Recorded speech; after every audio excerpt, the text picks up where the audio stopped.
Hello folks, welcome to Morning Coffee with Maddog Merv, and there's quite the echo in here. Today, I'm in Dave's garage. We're hanging out in here, we're just admiring the Nova, and let's see what's on the channel today, shall we? Maddog Merv today. Got our French roast this morning again. I wonder if I'm a big fat guy. I mean, holy cow. I always had a schmear. A schmear. Probably going from my papers. Oh my gosh, I can't even believe it.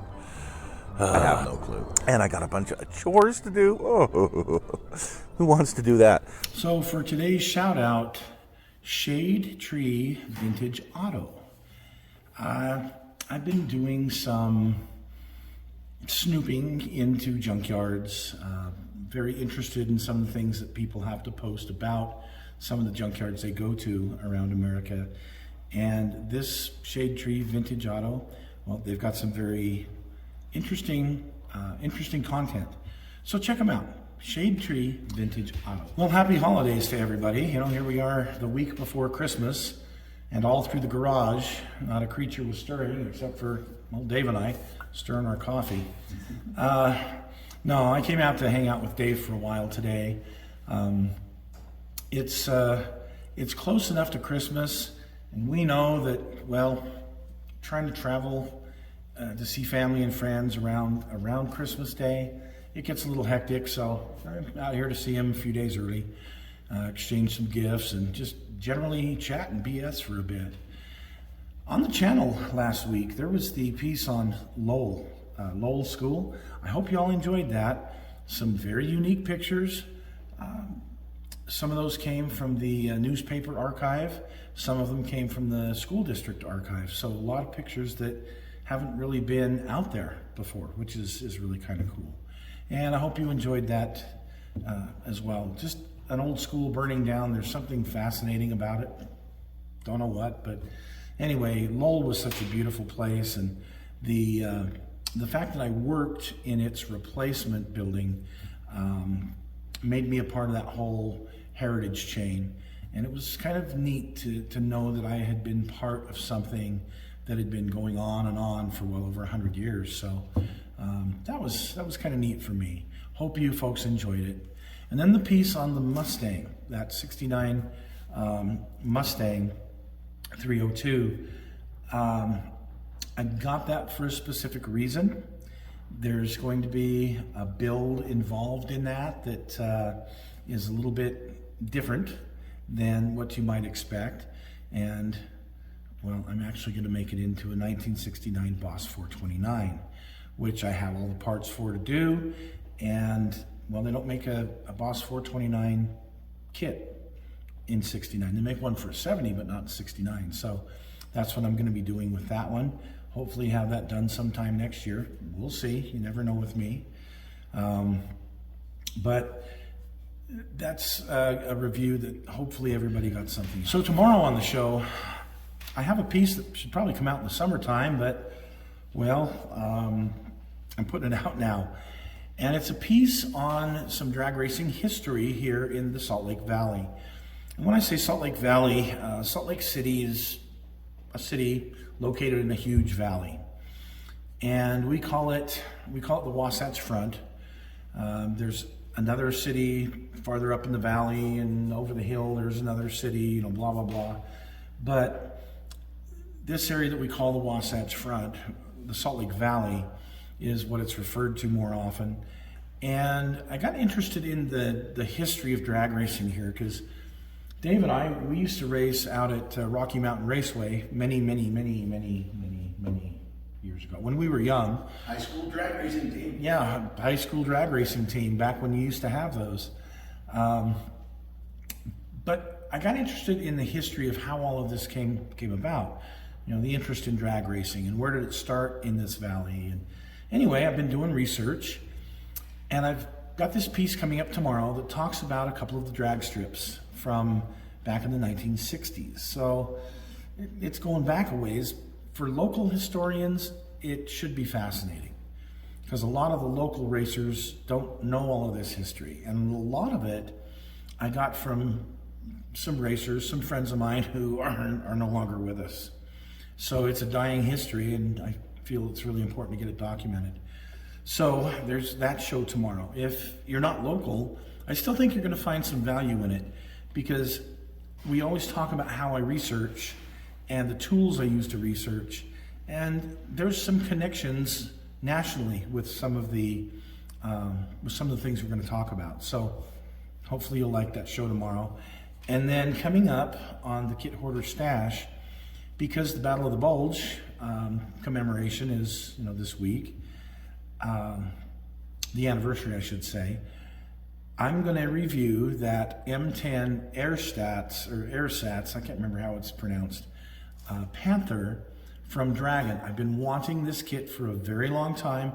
It's expensive. It's a modern Dragon Panther kit, and they're extremely good quality, but man, they're expensive. Anyway, I got the one that's it was dressed up like an M10 for the Battle of the Bulge. They had like 25 or so of them, the Germans did, and were using them as subterfuge to, just like the groups of MPs that they had dressed up as American GIs that were infiltrators. So it's got an interesting history to it, but it looks like it's going to be a fun kit, and we're going to review that here on Thursday. So hopefully everybody's having a great Christmas season. I know it's a time of year that's really tough on a lot of people.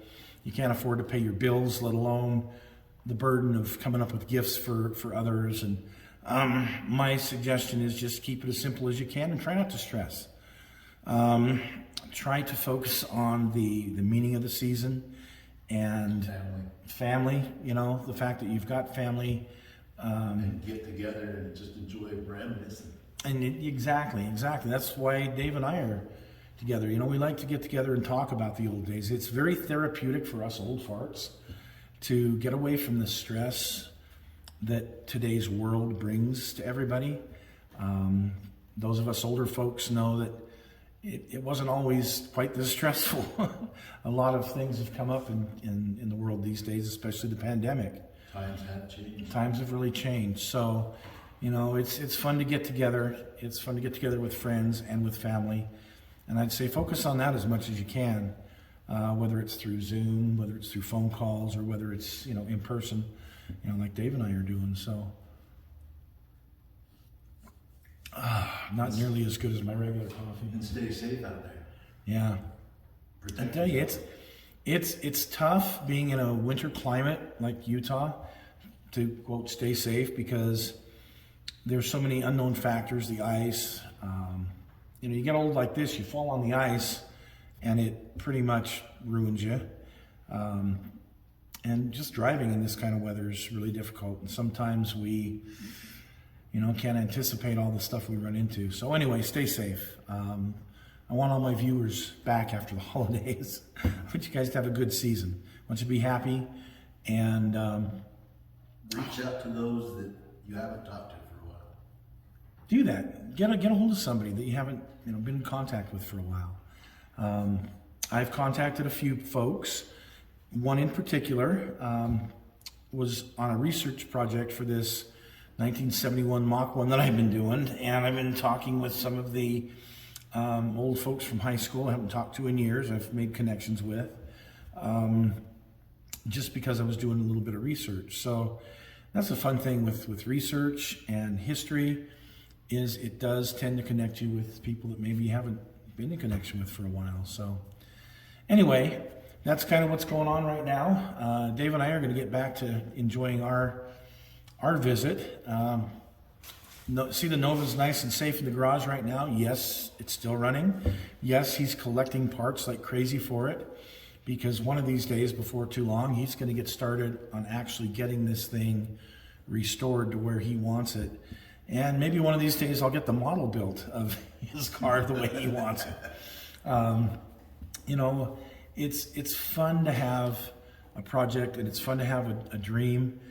And I think I've said it before, that a lot of the experience of, like when you go to the store and you buy something that you really want, it's not just having that possession to put on your shelf or in your garage.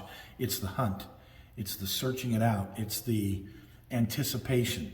It's all of the things you have to go through to, get it to that certain point. And, Dave's going through that right now with all of the plans he's making for the car, all of the parts he's buying for the car. He's got this beautiful new workbench. We're going to take a look at that here in a sec.